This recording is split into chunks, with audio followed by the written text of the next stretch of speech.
Welcome back to Chapter 13, Lucky 13. Samhain, scythe uplifted, gazed all about, happy at his games. He chuckled a most delicious chuckle, spat fiery spittle on his horny hands, clenched the scythe tighter, swung it up, and froze. For somewhere, someone was singing.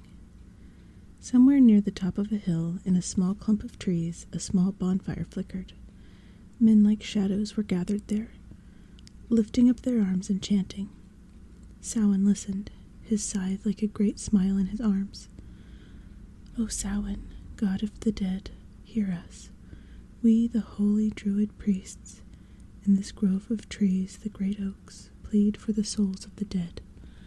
Far away these strange men, by their bright fire, lifted metal knives, lifted cats and goats in their hands, chanting.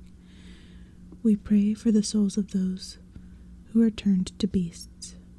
O God of the dead, we sacrifice these beasts so that you will free the souls of our loved ones who died this year. The knives flashed. Samhain smiled an even greater smile. The animals shrieked.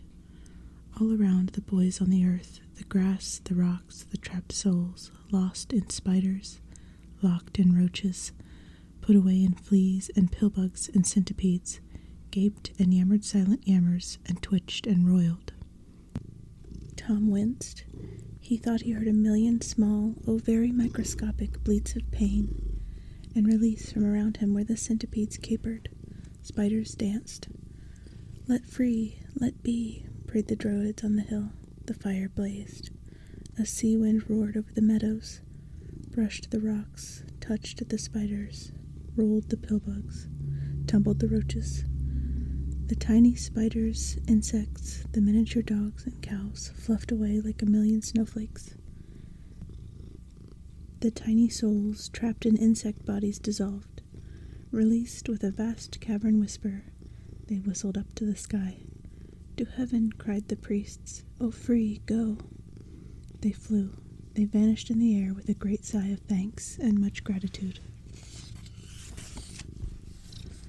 Samhain, god of the dead, shrugged and let them go. Then, just as suddenly, he stiffened, as did the hidden boys and Mr. Moundshroud, crouched in the rocks. Through a valley and across the hill ran an army of Roman soldiers, a troop on the double. Their leader ran before them, shouting, "Soldiers of Rome, destroy the pagans, destroy the unholy religion. Suetonius so orders, for Suetonius." Samhain, in the sky, raised his scythe, too late. The soldiers slammed swords and axes into the bases of the holy druid oaks. Samhain shrieked in pain, as if the axes had chopped his knees. The holy trees groaned, whistled, and with a final chop thundered to earth. Samhain trembled in the high air. The druid priests, fleeing, stopped and shuddered. Trees fell. The priests, chopped at the ankles, the knees, fell. They were blown over like oaks in a hurricane. "No," roared Samhain in the high air. "But yes," cried the Romans, "now." The soldiers gave a final mighty blow, and Samhain, god of the dead, torn at his roots, chopped at his ankles, began to fall.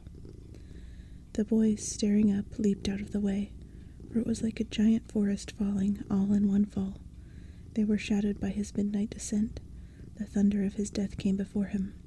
He was the greatest tree in all existence ever, the tallest oak ever to plummet down and die. Down he came through the wild air, screaming, flailing to hold himself up. Samhain hit the earth. He dropped with a roar that shook the bones of the hills and snuffed the holy fires. And with Samhain cut and down and dead, the last of his druid oaks fell with him, like wheat cut with a final scythe.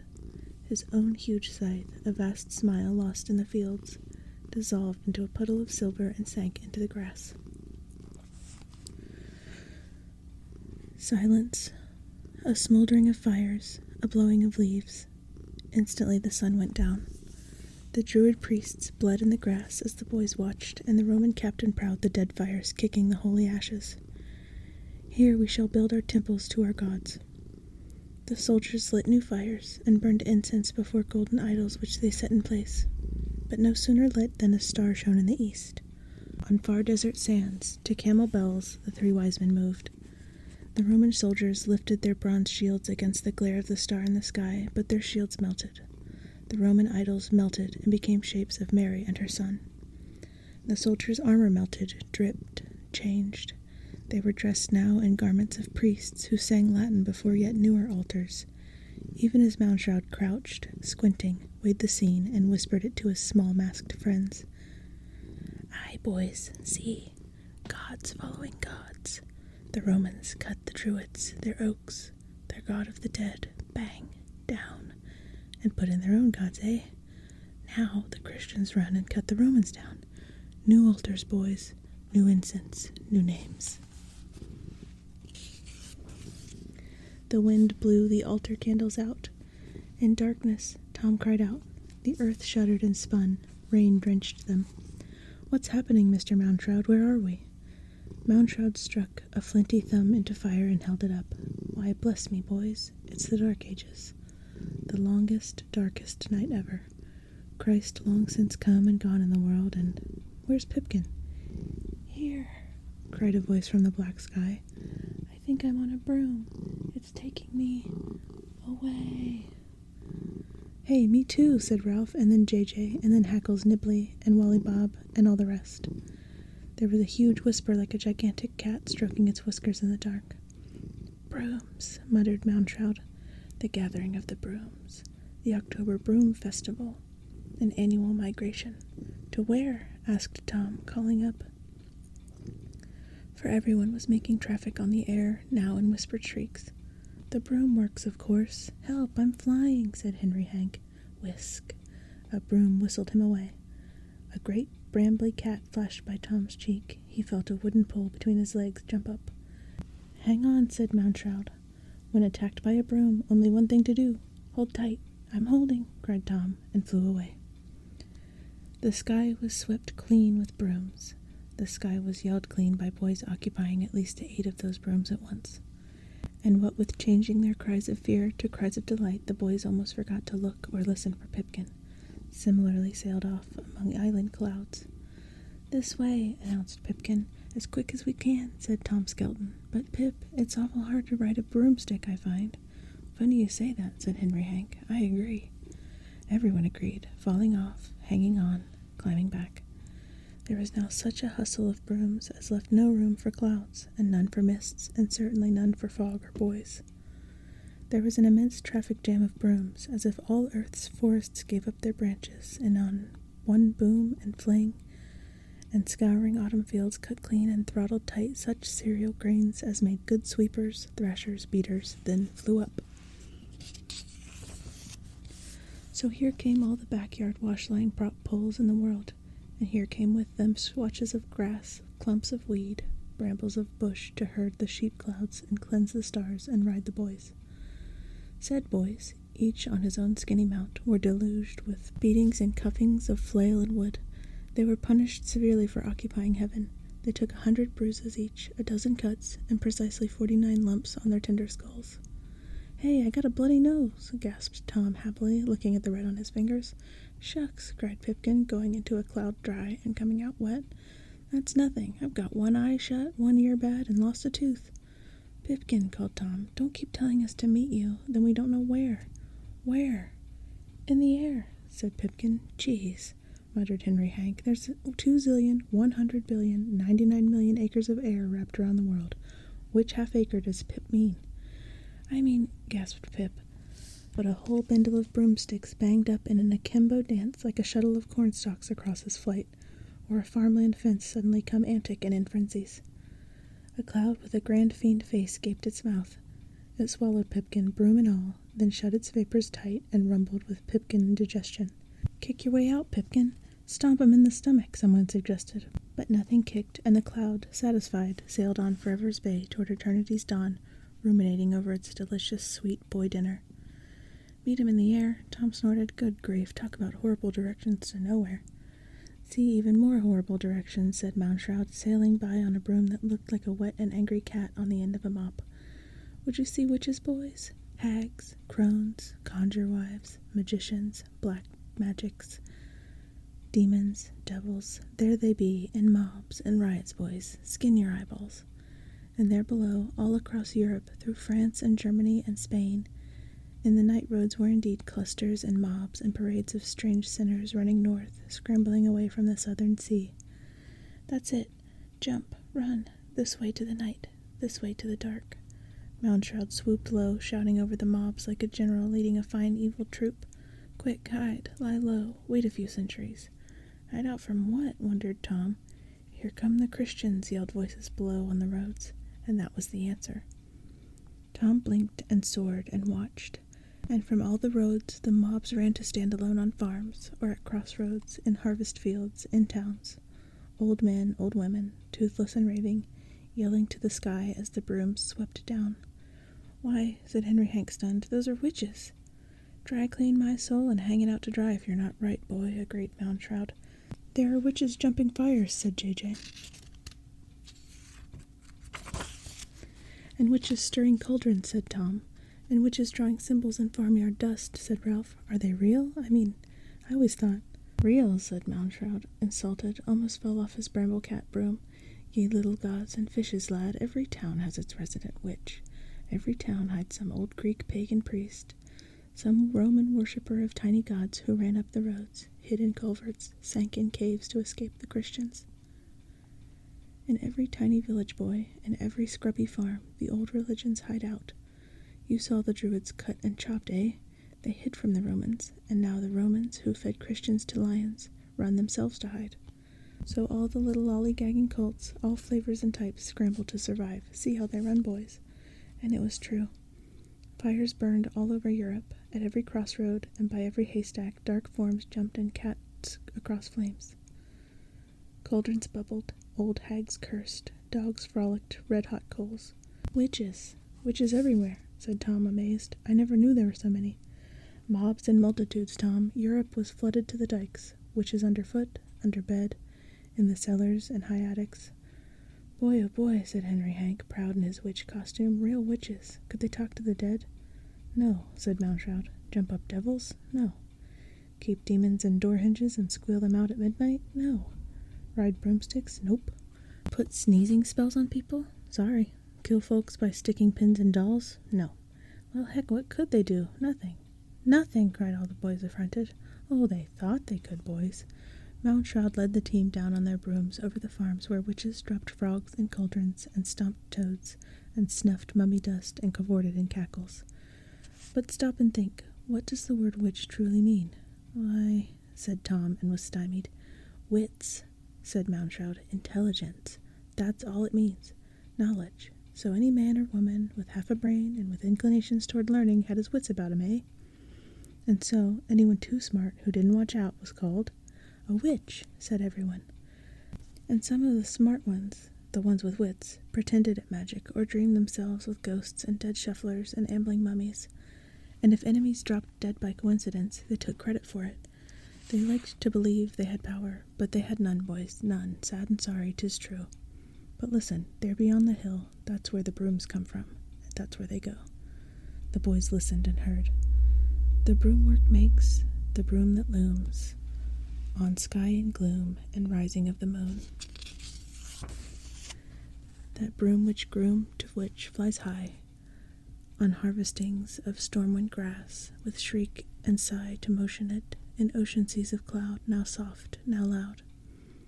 Below, at full tilt, a witch broom factory was filled with commotions, poles being cut and bound with broom brushes which, no sooner tied, took off up chimneys in flights of spark. On rooftops, Hag leaped on to ride the stars, or so it seemed as the boys watched and voices sang. Did witches feel the night wind in their bed, and reel and dance with devils and the dead? No, but that is what they bragged and claimed and said, until whole continents, hell-bent, named witches of the innocent, and did conspire to burn old women, babes, and virgins in a fire. Mobs raved through villages and farms with torches, cursing. Bonfires flared from the English Channel to the Mediterranean shore. Through all of Germany and France, 10,000 so-called evil witches hung to kick their final antic dance. No village but what shared a dread uproar, as each side named the other for a devil's pig, old Satan Sow, the demon's maddened boar.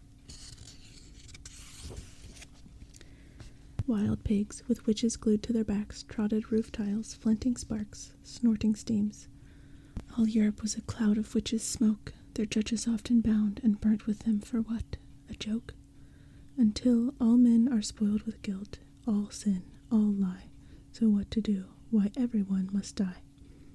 Smoke turned the sky. At every crossroads, witches hung, crows gathered in a feathered darkness. The boys hung from their brooms in the sky, eyes popped, mouths wide. "Anyone want to be a witch?" asked Moundshroud at last. Said Henry Hank, shivering in his witch's rags. Not me." "No fun, eh, boy?" "No fun." The boys flew them off through chars and smokes. They landed on an empty street in an open place in Paris. Their brooms fell over, dead. "Well now, boys, what should we do to scare the scarers, frighten the frighteners, shiver the shiverers?" called Moundshroud inside a cloud. "What's bigger than demons and witches? Bigger gods? Bigger witches? Bigger churches?" guessed Tom Skelton. "Bless you, Tom, right. An idea gets big, yes? A religion gets big. How? With buildings large enough to cast shadows across an entire land. Build buildings you can see for 100 miles. Build one so tall and famous it has a hunchback in it, ringing bells. So now, boys, help me build it brick by brick, flying buttress by flying buttress. Let's build." "Notre Dame," shouted 8 boys. "And all the more reason to build Notre Dame because," said Moundshroud. "Listen." Bong. A bell tolled in the sky. Bong. "Help," whispered a voice when the sound had died. Bong. The boys looked and saw a kind of scaffolding reared up in half of it, Belfry Keep upon the moon. And at the very top hung a huge bronze bell that was tolling now. And from inside that bell, with every crash and bang and gong, this small voice shouted, "Help!" The boys looked at Moundshroud. Their eyes blazed a question. "Pipkin? Meet me in the air," thought Tom, and there he is. There, hung upside down over Paris, his head for a knocker, was Pipkin in a bell. Or the shadow, ghost, or lost spirit of Pipkin anyway. Which is to say, there was a bell, and when it sounded the hour, why, that sound was made by a flesh-and-blood clapper which knocked against the rim. Pipkin's head banged the bell. Bong! And again. Bong! "Knock his brains out," gasped Henry Hank. "Help!" called Pipkin, a shadow in the bell, a ghost chained upside down to strike the quarters and the hours. "Fly!" cried the boys to their brooms, but their brooms lay dead on the Paris stones. No life in them, mourned Moundshroud. Juice, sap, and fire all gone. Well now. He rubbed his chin to sparks. "How do you get up to help Pipkin with no brooms? You fly, Mr. Moundshroud." "Ah, no, that's not the ticket. You must save him, always and forever, again and again, this night, until one grand salvation. Wait. Ah, inspiration. We were going to build Notre Dame, correct? Well then, let us by all means build it. There. And climb our way up to hard-skulled knock the bell sound the hour Pipkin. Hop it, lads. Climb those stairs. What stairs? These. Here. Here. And here." Bricks fell in place. The boys leaped, and as they put a foot up, out, and down, a stair came under it, one stone at a time. "Bong," said the bell. "Help," said Pipkin. Feet galloping empty air came down to tap, rustle, clomp on. A step, another step, and yet another and another, climbing empty space. "Help," said Pipkin. Bong. Again went the hollow bell. So they ran on emptiness, with Moundshroud prodding, shoving after. They ran on pure windy light, only to have bricks and stones and mortar shuffle like cards, deal themselves solids, take form beneath their toes and heels. It was like racing up through a cake that built itself layer on stone layer, and the wind bell and sad Pipkin shouting and pleading them on. "Our shadow, there it is," said Tom, and indeed the shadow of this cathedral, this splendid Notre Dame, was tossed by moonlight all across France and half of Europe. Up, boys, up, no pause, no rest, run. Bong! Help!